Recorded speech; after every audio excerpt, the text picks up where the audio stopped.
जय भीम। मैं हूं सुनील मौर्य। आप देख रहे हैं लोकनायक न्यूज। उत्तर प्रदेश में हम ले चलते हैं आपको गोरखपुर जिले में। गोरखपुर जिले से हम एक कहानी लेकर, फिर नई कहानी लेकर आपके बीच में आए हुए हैं। जी हाँ, हम बात कर रहे हैं उस सामाजिक वर्ग कार्य की, जिस सामाजिक कार्य के लिए भावुक तौर पर लोग निकलते हुए अगर आपने देखे होंगे तो वो पुरुष होंगे और नौजवान होंगे। लेकिन यह कहानी है एक इस परिस्थिति से गुजरती हुई उस छात्रा की, जिसका नाम है सीमा गौतम। सीमा गौतम 2017 में एमए करने के बाद पारिवारिक गृहस्थी से इस तरह जूझती हुई और इस वर्तमान स्थिति से लड़ती हुई परिवार को छोड़ते हुए समाज के लिए निकल पड़ी। उनका काम इस समय बड़े पैमाने पर गोरखपुर जिले में, उत्तर प्रदेश में घर घर महिलाओं को तैयार करना, खासकर छात्राओं को तैयार करना।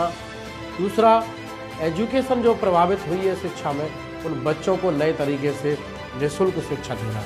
आज मेरे साथ वो फोन लाइन पर मौजूद हैं। हम आपका परिचय भी करवाएंगे और जानेंगे भी किस तरह का सफ़र है उनका आज तक के सामाजिक कार्य को लेकर। सीमा जी, आपका बहुत बहुत स्वागत है।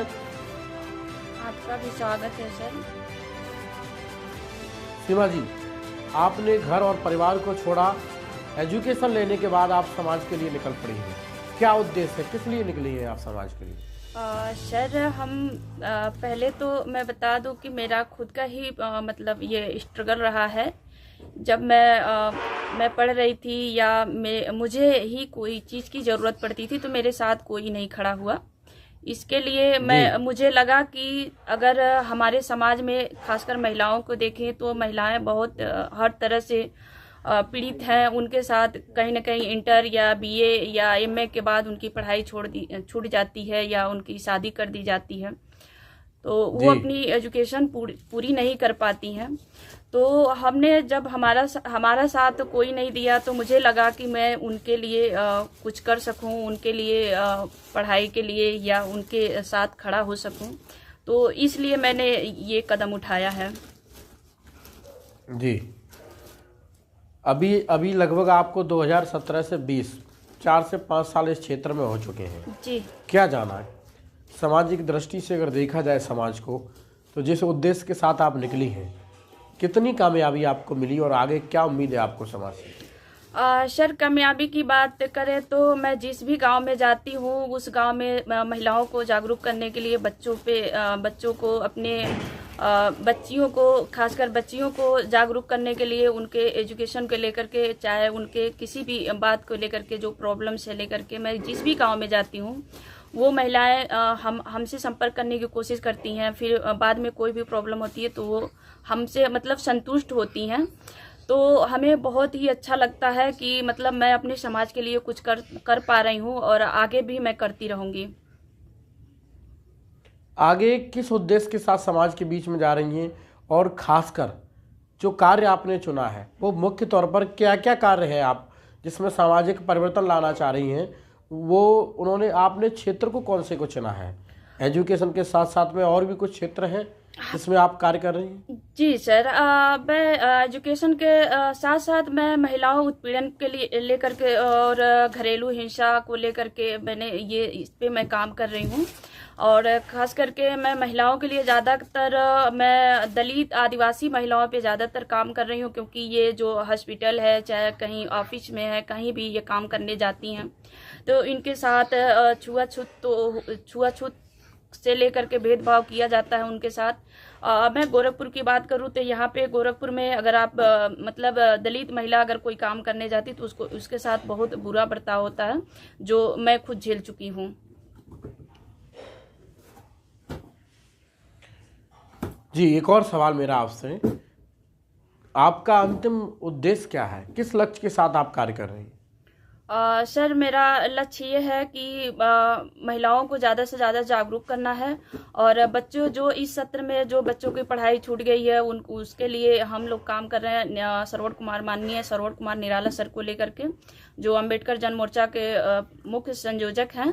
तो पिछले 6 महीने से हम उनके साथ मिल करके जो इस साल के बच्चों का सत्र छूट गया है तो उनको उनके एजुकेशन को लेकर के फ्री ट्यूशन लेकर के हम लोग काम कर रहे हैं। और मेरा आगे यही काम रहेगा कि जो गरीब बच्चे हैं, जो एजुकेशन नहीं मिल पा रही है, तो हम लोग कोशिश करेंगे ज़्यादा से ज़्यादा कि उनको पढ़ाया जाए। और जो बच्चियां हैं उनके लिए भी हम लोग काम कर रहे हैं और काम करेंगे। जो महिलाएं हैं, पीड़ित हैं, चाहे किसी भी क्षेत्र से वो पीड़ित हैं, सामाजिक आर्थिक किसी भी तरह से वो मतलब शोषित हैं, तो उनके लिए भी हम लोग काम कर रहे हैं और काम करने की कोशिश कर रहे हैं कि हम लोग एक अपना यूनिट बना रहे हैं, ग्रुप बना रहे हैं कि हम जो ग्रामीण महिलाएं हैं उनको रोजगार किस तरह से, रोजगार के श्रेणी में किस तरह से लाया जाए, जो आर्थिक रूप से मतलब वो अपना थोड़ा स्ट्रांग हो, और उनके साथ जो भेदभाव, चाहे जो उनके मतलब घर में घरेलू हिंसा हो रहे हैं, उससे थोड़ा वो बचें।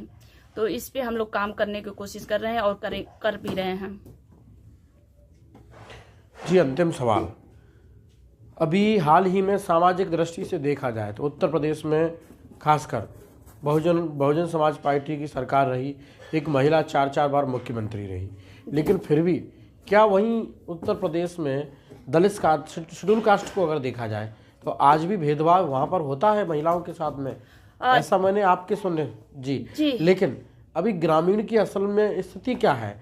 क्या ग्रामीण में वहाँ परिवर्तन हुआ है? क्या ग्रामीण में अगर देखा जाए तो लोग शिक्षित हुए हैं या समझदार हुए हैं? खासकर बाबा साहब के मिशन को आप लेके चल रही हैं, लेकिन यही दौर एक ऐसा दौर है जहाँ तमाम लोग बाबा साहब की बात करते हैं। एक आप हैं, गोरखपुर ज़िले में अभी आप छात्रा हैं, तो किस तरह की परेशानी आपको देखने को मिल रही हैं और किस तरह आप इन परेशानियों से लड़ रही हैं? क्या ज़मीनी स्थिति है, इसके बारे में थोड़ा सा हमारे दर्शकों को बताएं। सर, मैं कहूँ तो अगर मैं खुद एक दलित छात्रा हूँ और मैं कहूँ तो मेरे साथ स्कूल से लेकर के कॉलेज तक मेरे साथ खुद भेदभाव हुआ है। जो मैं देखूँ, अगर बात आप कर रहे हैं ग्रामीण क्षेत्र की, तो ग्रामीण क्षेत्र में कोई परिवर्तन नहीं हो पाई है अभी तक, क्योंकि आज भी वो महिलाएं, चाहे वो लोग, आज भी वही मतलब स्थिति है उनके पास। हाँ, ये बात करेंगे कि जब मतलब बहन जी का शासन था, तब मतलब कुछ लोग जो अपर कास्ट के लोग थे वो थोड़ा डरते थे, कोई भी न्याय करने से डरते थे। लेकिन अब कोई ऐसा नहीं रह गया है, किसी के पास कुछ नहीं रह गया कि आप पुलिस के पास जाएंगे या एसपी के पास जाएंगे तो आपको न्याय मिलेगी, ऐसा कुछ नहीं है। अभी मैं एक छोटी सी कहानी आपको बता दूं कि हमारे ही क्षेत्र में, यहाँ गोरखपुर जिले के एक 14 साल के बच्चे को पुलिस कस्टडी में मार दिया गया, सिर्फ इसलिए कि वो दलित समाज से था। लेकिन मतलब हम लोगों ने मतलब पूरा घेराव भी किया, पूरा मीडिया भी आई, सब कुछ हुआ, लेकिन उस बच्चे को, उस परिवार को न्याय नहीं मिली। तो एक आप देखिए कि एक दलित बच्चे को सिर्फ दलित होने की वजह से उसको किस तरह से पुलिस ने मतलब 4 दिन तक अपने पुलिस कस्टडी में रखा और इतना मारा कि मतलब उस बच्चे का डेथ हो गया है। तो यहाँ गोरखपुर की बात करें, इधर यहाँ के तो बहुत ज़्यादा जातिवाद है। और महिलाओं की बात करें तो महिलाओं की तो बहुत मतलब दयनीय स्थिति रही है। अगर बहन जी की बात करें तो बहन जी जब उनकी सरकार थी तो इस तरह से घटनाएं नहीं थी। तो हमारे लिए अगर कुछ काम हुआ तो बहन जी की ही सरकार में हुआ, अन्यथा कुछ नहीं है। अभी आप ये काम कितने सालों तक जारी रहेंगी? अंतिम स्टेप क्या रहेगा आपका? क्या आप राजनीति करेंगी या सामाजिक दृष्टि से हमेशा इस कार्य को करती रहेंगी? मेरा तो हमेशा समाज के लिए मेरा मुख्य लक्ष्य ही यही है कि अब मेरा जीवन जो है, मैं सामाजिक काम करना चाह रही हूँ, समाज के लिए जीना चाह रही हूँ और ज़्यादा से ज़्यादा उनके लिए काम करना चाह रही हूँ। लेकिन यदि कोई पार्टी चाहे कोई राजनीति ऐसा अगर आया, मेरा हेल्प किया, जो ज़मीनी स्तर पे जो प्रॉब्लम है उसको मतलब दूर करने में हमारी हेल्प किया, तो राजनीति के बारे में आगे सोचेंगे। तो ये थी हमारे साथ सीमा गौतम, जिनका साफ साफ कहना है कि उत्तर प्रदेश में अगर कहीं सरकार में सुनवाई थी तो वो बहन जी के शासनकाल में ही सुनवाई थी। इस समय योगी सरकार है और योगी सरकार के शासनकाल में कहीं न कहीं दलित उत्पीड़न काफ़ी ज़्यादा बढ़ता गया है। कोई FIR नहीं होती, कोई इन पर अपराधियों पर इस समय लगाम लगाने वाला नहीं है। तो आप जान सकते हैं कि गोरखपुर ज़िले में खासकर शेड्यूल कास्ट की स्थिति क्या है। ये हमारे साथ थी इस समय सीमा गौतम, जो एक छात्र जीवन से ही सामाजिक सुधार के लिए अपना जीवन छोड़कर, घर छोड़कर समाज के लिए निकल पड़ी हैं। ज़िले भर में ये डोर टू डोर कार्य करती हैं कहीं ना कहीं ऐसी ऐसी छात्रा का मैं इस चैनल के माध्यम से अपील करना चाहूँगा कि उत्तर प्रदेश ही नहीं, देश के तमाम लोगों को सहयोग करना चाहिए, इनका हौसला अफजाई करना चाहिए, ताकि समाज की कुछ बेटियां इस तरह आगे निकल के और आएँ। क्योंकि जिस समाज की महिलाएं पढ़ लिख जाती हैं, जिस समाज की महिलाएं शिक्षित हो जाती हैं, जिस समाज की महिलाएं समझदार हो जाती हैं, उस समाज का कहीं ना कहीं जो समाज परिवर्तन की ओर जरूर पहुंच जाता है। तो आज की एपिसोड में इतना ही, फिर मिलेंगे अगले एपिसोड में। मुझे दीजिए इजाज़त। कैमरा पर्सन सचिन मौर्य के साथ ब्यूरो रिपोर्ट, लोक नायक न्यूज़, मध्य प्रदेश।